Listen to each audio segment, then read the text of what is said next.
Good afternoon. നമുക്കിന്ന് സിമ്പിളായിട്ട് ഒരു ബീഫ് കറി എങ്ങനെ ഉണ്ടാക്കാമെന്ന് നോക്കാം. ഞാൻ ഇന്ന് കുറച്ച് ബീഫ് വാങ്ങിയിട്ടുണ്ട്. നമുക്കിതെങ്ങനെ കറി വയ്ക്കാമെന്ന് നോക്കാം. ആദ്യം ഇത് നന്നായി വാഷ് ചെയ്തുകൊണ്ട് വരാം.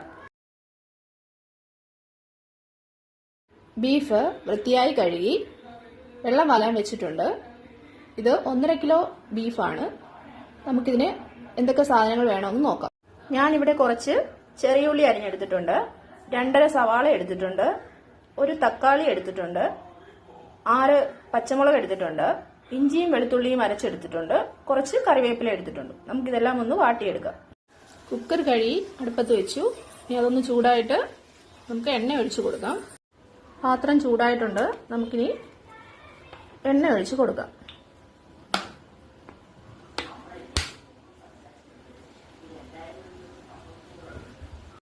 എണ്ണ ചൂടായി.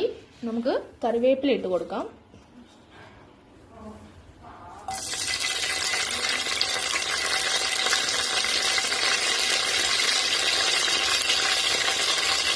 ഇനി നമുക്ക് പച്ചമുളക് ഇട്ട് കൊടുക്കാം.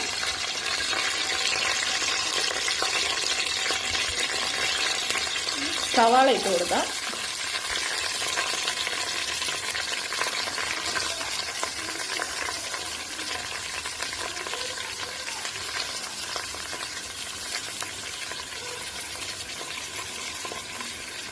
ചെറിയുള്ളി ഇട്ട് കൊടുക്കാം.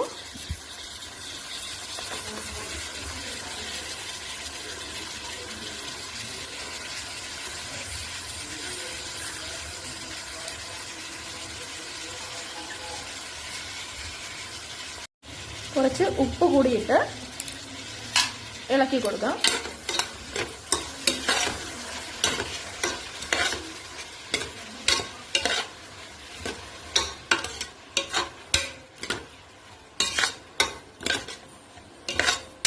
നന്നായി വാടി വരട്ടെ.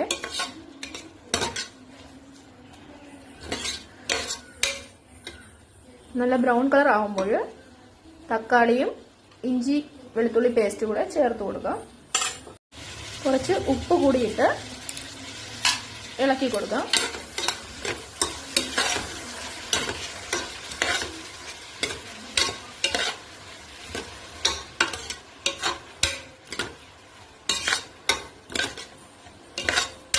നന്നായി വാടി വരട്ടെ.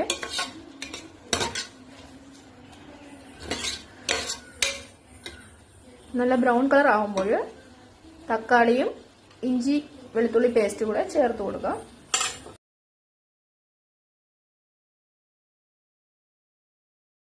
അങ്ങനെ സവാളയും ഉള്ളിയും ഒക്കെ വാടിയിട്ടുണ്ട്. ഇനി അതിലേക്ക് തക്കാളിയും ഇഞ്ചിയും വെളുത്തുള്ളി പേസ്റ്റ് ചേർത്ത് കൊടുക്കാം.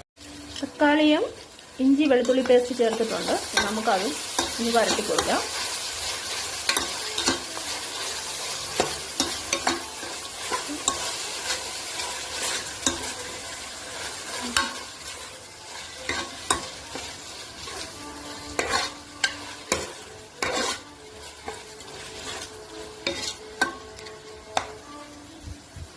അതും നന്നായി വാടട്ടെ.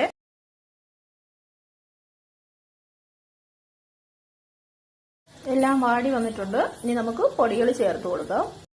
ഈ സ്പൂണിന് ഒരു 3 സ്പൂൺ മുളക് പൊടി ഞാൻ ചേർത്തിട്ടുണ്ട്, 6 ടേബിൾ സ്പൂൺ മല്ലിപ്പൊടി ചേർത്തിട്ടുണ്ട്, 1/4 ടീസ്പൂൺ മഞ്ഞൾപ്പൊടി ചേർത്തിട്ടുണ്ട്, 1.5 ടേബിൾ സ്പൂൺ പെരിഞ്ജീരകപ്പൊടി ചേർത്തിട്ടുണ്ട്, 1.5 ടേബിൾ സ്പൂൺ ഗരം മസാല ചേർത്തിട്ടുണ്ട്, 3 ടേബിൾ സ്പൂൺ മീറ്റ് മസാല ചേർത്തിട്ടുണ്ട്. നമുക്കിനി ഇതെല്ലാം കൂടി ഒന്നുകൂടെ യോജിപ്പിച്ച് ഇളക്കി പൊടികളുടെയൊക്കെ പച്ചമണം മാറുന്നത് വരെ ഒന്നുകൂടി വാട്ടിയെടുക്കാം. നമ്മൾ സവാള വാട്ടിയപ്പോൾ കുറച്ച് ഉപ്പ് ചേർത്തിട്ടുണ്ടായിരുന്നു. ബീഫ് മസാലയ്ക്കകത്ത് ആവശ്യത്തിനുള്ള ഉപ്പും കൂടെ ചേർത്ത് ഇളക്കി യോജിപ്പിച്ചിട്ടുണ്ട്. ഇനി നമുക്കിതിലേക്ക് ആവശ്യത്തിന് വെള്ളം ചേർത്ത് കൊടുക്കാം. ആവശ്യത്തിന് വെള്ളവും ഉപ്പും ഒക്കെ ചേർത്ത് വെച്ചിട്ടുണ്ട്. ഇനി അതിലേക്ക് 2 ഏലക്ക പൊടിച്ചതും കൂടെ ചേർത്ത് അടച്ചു വെച്ച് ഒരു 6 വിസില് കേൾക്കുന്നത് വരെ വേവിച്ചെടുക്കണം. ബീഫ് കറി റെഡി ആയിട്ടുണ്ട്. ഇനി നമുക്കിതിലേക്ക് മല്ലിയില ഇട്ട് കൊടുക്കാം.